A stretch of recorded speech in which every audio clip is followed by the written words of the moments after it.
Le miracle de la Vierge, l'histoire d'Andrés Montalvo. La salle d'audience était pleine à craquer. Personne ne parlait.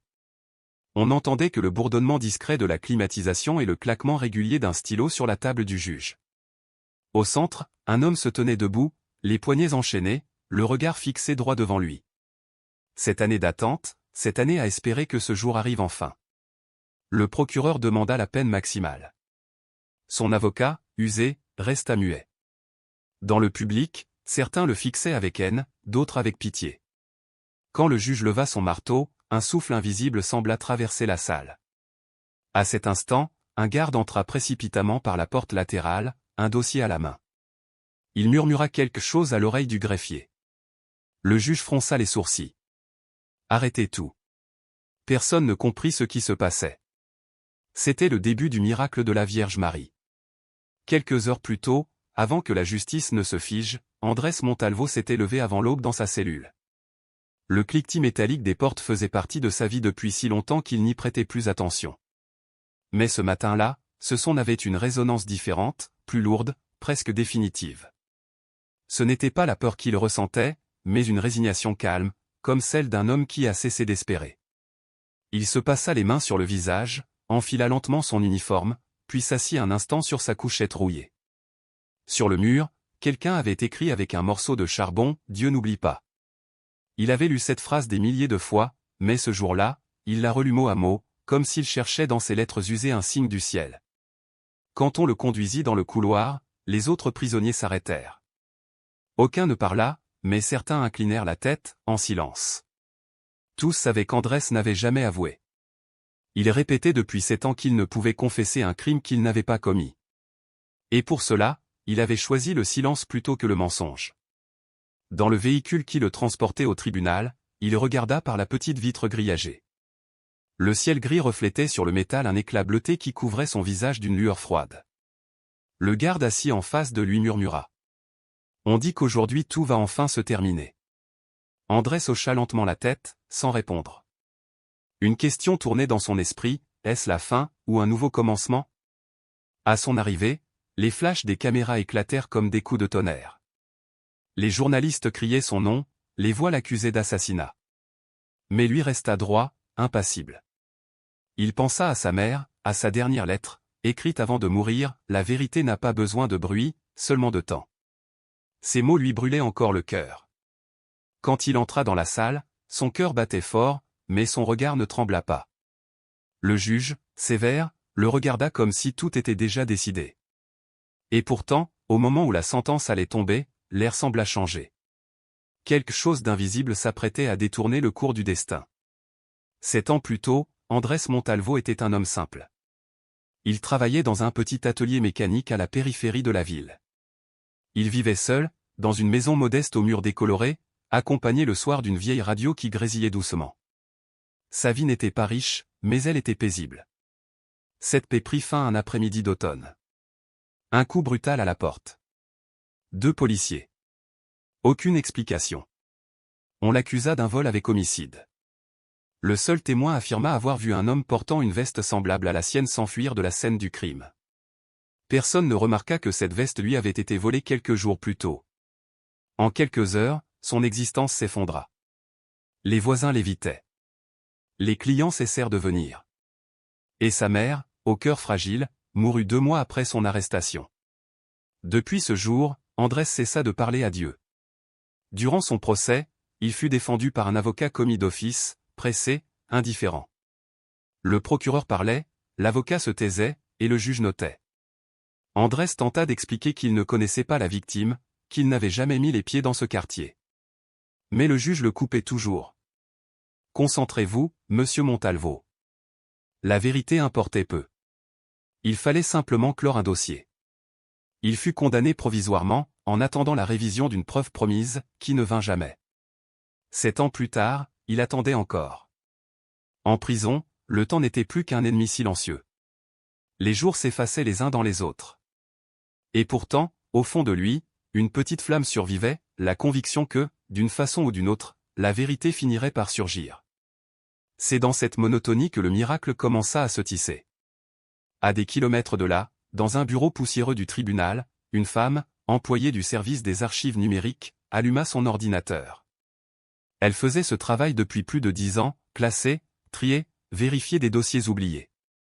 Ce matin-là, sans le savoir, elle allait changer un destin. Parmi les fichiers ternis, un intitulé attira son attention, K27BO 2016. Le nom d'Andrés Montalvo figurait dans la description. Curieuse, elle ouvrit la vidéo. L'image tremblait, en noir et blanc, muette. On y voyait un homme costaud, portant une veste sombre, fuyant une boutique. Mais ce visage, ce n'était pas celui de Montalvo. Elle sentit son cœur se serrer. En vérifiant les métadonnées, elle découvrit que ce fichier avait été mal classé, oublié dans une mauvaise base de données. Personne ne l'avait jamais visionné. Elle regarda l'heure, 9h42. L'audience de Montalvo devait débuter à 10h. Sans réfléchir, elle attrapa le téléphone. « Je suis du service des archives numériques, j'ai trouvé quelque chose sur le dossier Montalvo. »« C'est trop tard, » répondit le greffier, impatient. Mais elle insista. « Regardez-le seulement 2 minutes. Si je me trompe, vous l'effacez. » Un silence, puis une voix lasse. « Apportez-le. » Tout de suite. Ses mains tremblaient en imprimant le rapport. Elle ne connaissait pas l'accusé, mais quelque chose en elle lui criait qu'il fallait agir. Sur la route, en taxi, elle aperçut une église par la fenêtre et, sans réfléchir, fit un signe de croix. Elle n'était pas croyante, mais ce jour-là, elle pria sans mots. Le trafic s'arrêta. 9h58. Alors elle descendit du taxi et se mit à courir entre les voitures, serrant l'enveloppe contre sa poitrine. Quand elle atteignit la porte du tribunal, haletante, il était exactement 10h. Le garde la vit arriver, le visage rougi, le souffle coupé. Elle tendit l'enveloppe. C'est pour le juge. C'est vital. Hésitant, il lut la sincérité dans ses yeux. Il prit le dossier et monta les marches 4 à 4. Dans la salle, le juge levait déjà le marteau. Le silence était absolu. Le garde entra brusquement, remit l'enveloppe au greffier. Le juge fronça les sourcils. Qu'est-ce que c'est ? Un fichier vidéo, monsieur, retrouvé par le service numérique. Ça aurait dû arriver il y a des années, gronda-t-il. Mais son regard s'adoucit. S'il existe, je dois le voir. On apporta un ordinateur. L'écran s'alluma. Le même homme, la même veste. Mais pas le même visage. Pas celui d'Andrés Montalvo. Un murmure parcourut la salle. Le procureur blêmit. Le juge se leva, approcha de l'écran, le fixa longuement. Puis il souffla. Suspendons l'audience. Le silence qui suivit fut si lourd qu'on entendait les respirations. Andrés sentit ses jambes trembler. Cette année d'attente tenait dans ce souffle. Au fond de la salle, la femme à l'enveloppe regardait sans oser bouger. Elle ne connaissait pas cet homme, mais elle savait, au plus profond d'elle-même, qu'elle avait obéi à quelque chose de plus grand qu'elle. Dans la foule, une vieille dame se signa. Et le juge, avant de quitter son siège, déclara. Parfois, la justice arrive tard, mais elle arrive. La nouvelle se répandit plus vite que le vent. Dans les couloirs de la prison, on murmurait. Ils vont le libérer. Il y avait une vidéo. Le juge a tout arrêté. Les détenus répétaient son nom, incrédules. Montalvo. Celui qui n'avait jamais crié, jamais frappé, celui qui priait en silence. Ce soir-là, quand le camion revint, sa cellule était vide. Le garde resta planté devant la porte ouverte, le cœur serré. Que ce soit vrai, murmura-t-il. Au tribunal, le juge visionnait encore la vidéo. L'analyse confirma, la preuve était authentique. Le vrai coupable apparaissait clairement. Il n'y avait plus de doute. Il signa la libération immédiate d'Andrés Montalvo. Lorsque Montalvo franchit les portes de la prison, le soleil couchant le frappa en plein visage. Cette année sans lumière. Il inspira profondément. Le bruit des voitures, les couleurs, les voix du monde, tout semblait irréel. Le garde lui remit un petit sac plastique, une chemise usée, une montre sans pile, un billet froissé. Bonne chance, Montalvo. Il hocha la tête et fit quelques pas vers la rue. Personne ne l'attendait. Mais il leva les yeux vers le ciel, et un sourire imperceptible effleura ses lèvres. Un parfum de fleurs flotta dans l'air, léger comme une prière. Et dans le silence du monde retrouvé, il murmura.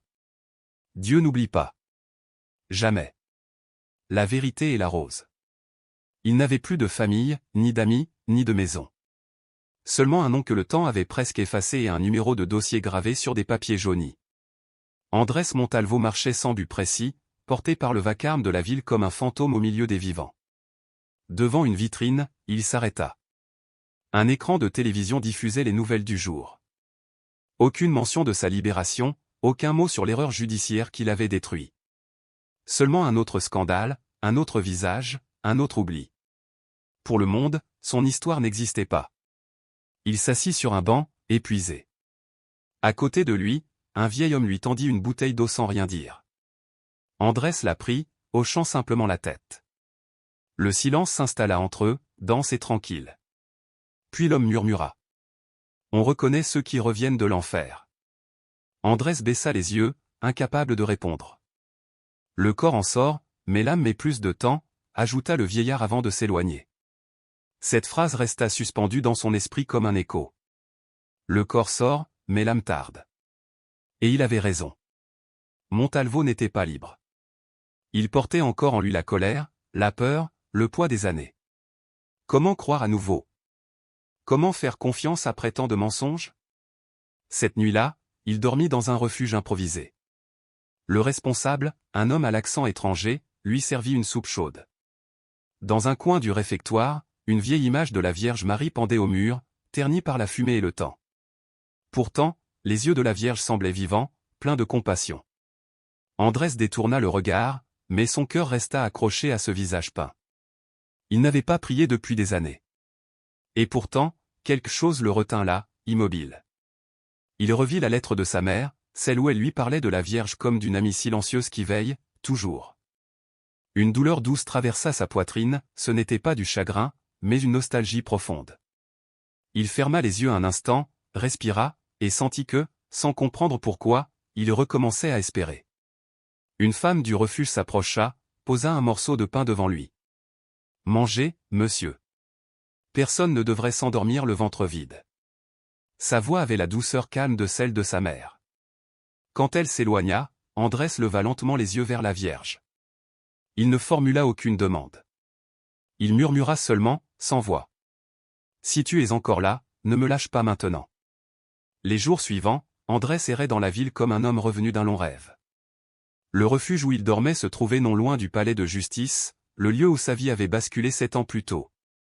Chaque matin, sans savoir pourquoi, il finissait par passer devant ce bâtiment, attiré par une force invisible. Un jour, il entra. Le garde de l'accueil le reconnut aussitôt. « Vous êtes l'homme de l'affaire Montalvo, n'est-ce pas ?» Andrés acquiesça. « Vous devriez voir la responsable des archives. Elle a demandé après vous. » Intrigué, il monta au 2e étage. Dans une petite pièce silencieuse, une femme triait des dossiers. Lorsqu'elle leva les yeux et le vit, elle resta un instant figée. « Je ne pensais pas que vous reviendriez, dit-elle doucement. »« Moi non plus, répondit-il. » Elle lui expliqua que le juge avait ordonné une révision complète du dossier. Le fameux enregistrement vidéo n'était qu'une pièce parmi d'autres. « Il y a eu de nombreuses erreurs, avoua-t-elle. Votre affaire a été mal traitée depuis le début. » Andrés sentit ses mains trembler. Cette année de rage et d'impuissance se mêlait à une émotion nouvelle, le soulagement. La femme ouvrit une chemise et en sortit un rapport jauni. C'était la déclaration d'un détective qui avait démissionné peu après l'arrestation. Il y affirmait que le témoin principal n'était pas sûr de ses propos. « Ce rapport n'a jamais été ajouté au dossier, expliqua-t-elle. Je l'ai retrouvé hier par hasard. » Andrés leva les yeux. « Par hasard ?» Elle eut un léger sourire. « Appelez cela comme vous voulez. Moi, je ne crois plus au hasard. » Il sortit du bâtiment avec le document plié dans sa poche. Le bruit de la rue bourdonnait, mais en lui régnait un silence apaisant. Pour la première fois depuis des années, il ne ressentait plus de colère, seulement une paix mystérieuse. Il marcha jusqu'à une petite église ouverte. Il ne franchit pas le seuil, il resta sur le pas de la porte, observant l'autel couvert de fleurs. Au centre, la Vierge Marie le regardait en silence. Personne d'autre n'était là. Le son lointain d'une cloche flottait dans l'air. Andrés posa une main sur le cadre de la porte, ferma les yeux et murmura quelque chose que même lui ne comprit pas. Il ne demanda ni pardon, ni justice. Il remercia simplement. Une brise légère traversa la nef, les bougies vacillèrent, toutes s'éteignirent sauf une, celle posée juste devant la Vierge. Le sacristain, témoin de la scène, s'arrêta net. Parfois, dit-il à voix basse, c'est ainsi qu'elle répond. Andrés baissa la tête, incapable de parler. Pour la première fois depuis sa sortie de prison, il sentit qu'il pouvait respirer sans peur. 2 semaines plus tard, le tribunal le convoqua à nouveau. La révision finale du dossier devait avoir lieu. La salle était pleine, un mélange d'attente et d'incrédulité flottait dans l'air. Les médias parlaient déjà de sa possible absolution, mais Andrés ne croyait plus aux rumeurs. Il n'attendait que des mots officiels, clairs, vrais. Lorsqu'il entra dans la salle d'audience la même où 7 ans plus tôt il avait entendu sa condamnation, son estomac se noua. Tout était identique, les murs gris, les lampes froides, les regards derrière la vitre. Mais lui, il n'était plus le même. Le juge arriva, sérieux mais non hostile. Sur son bureau reposaient plusieurs documents et une clé USB portant la date du procès. Le procureur feuilletait nerveusement ses papiers. L'avocat de la défense, cette fois, semblait réellement présent. La voix du juge résonna. Ce tribunal, après examen des nouvelles preuves, déclare que M. Andrés Montalvo a été accusé à tort. Il s'interrompit, hésitant, puis ajouta. En 30 ans de carrière, je n'ai jamais vu une succession d'erreurs aussi parfaitement alignées, comme si chaque pièce avait attendu ce moment précis pour se révéler. Il leva les yeux vers Andrés, et sa voix se fit plus humaine. C'est comme si quelque chose, ou quelqu'un, avait veillé pour que la vérité éclate enfin. Un murmure parcourut la salle. Ce tribunal prononce l'absolution immédiate et définitive d'Andrés Montalvo.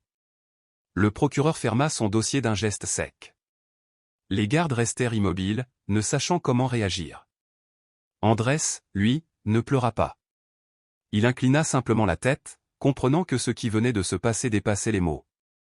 Et alors, le vieux pendule accroché au mur arrêté depuis des jours se remit à battre tout seul. Le tic-tac résonna dans la pièce comme un cœur qui redémarre. Le juge leva les yeux, stupéfait. Une brise traversa la salle par les fenêtres ouvertes, apportant un parfum subtil de rose. Le greffier se signa silencieusement. Andrés sentit cette paix revenir, plus profonde encore. Pendant 7 ans, il n'avait prié que pour une seule chose, la vérité. Et il comprit enfin que le véritable miracle n'était pas sa liberté, mais la foi qu'il avait retrouvée. Dehors, le soleil l'accueillit. Près du portail, la femme du dossier blanc l'attendait. Elle lui tendit la main.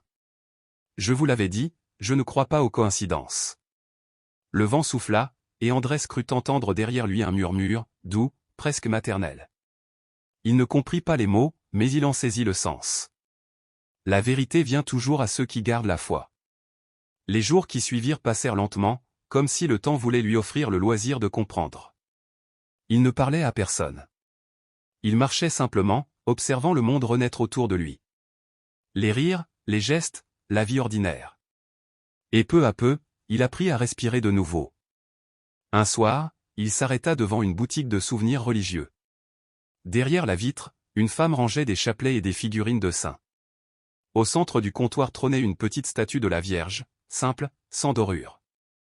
Elle n'était pas identique à celle de l'église, mais son regard était le même, calme, humain. Il entra. « Vous cherchez quelque chose ?» demanda la femme. « Non, je regarde seulement. » Parfois, répondit-elle avec un sourire, c'est en regardant qu'on trouve. Andrés resta silencieux un instant, puis montra la statue. « Combien coûte celle-là ?»« Elle n'est pas à vendre, dit-elle doucement. C'était à ma mère. Elle l'a laissée ici avant de partir. » Il acquiesça, prêt à sortir, mais la femme le rappela.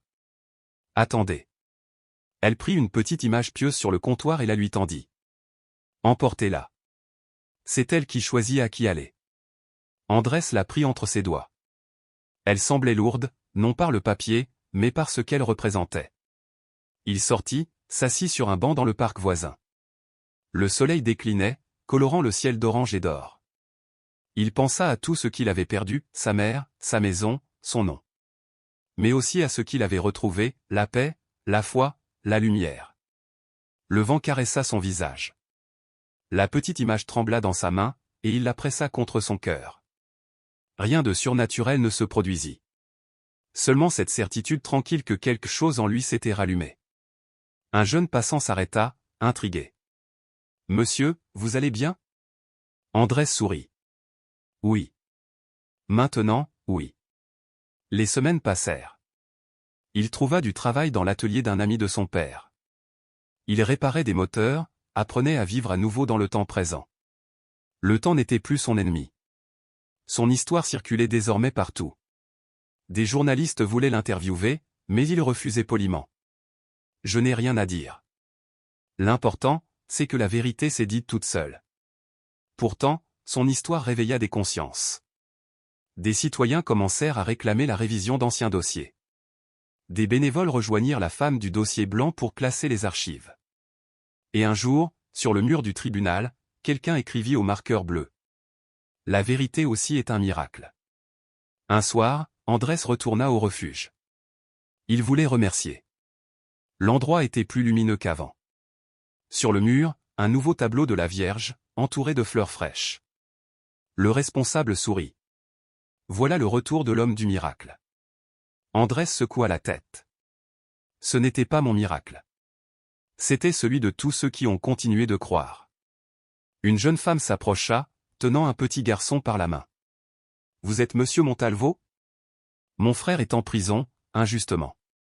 Votre histoire m'a redonné envie de prier. » L'enfant leva une médaille de la Vierge. « Elle écoute toujours, n'est-ce pas ?» Andrés sourit tendrement. « Oui, petit. Toujours. Il faut juste savoir attendre. » Quand ils s'en allèrent, il resta longtemps à contempler la médaille qui brillait sous la lumière du soir. Il n'y avait ni miracle éclatant, ni voix divine, seulement cette paix intérieure, celle qui vient quand l'âme comprend enfin ce que le corps a mis des années à accepter. Avant de dormir, il posa l'image de la Vierge sur sa table, alluma une bougie et murmura.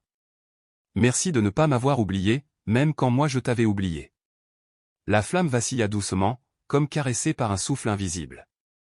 Et Montalvo sut, sans doute possible, qu'il n'était plus seul.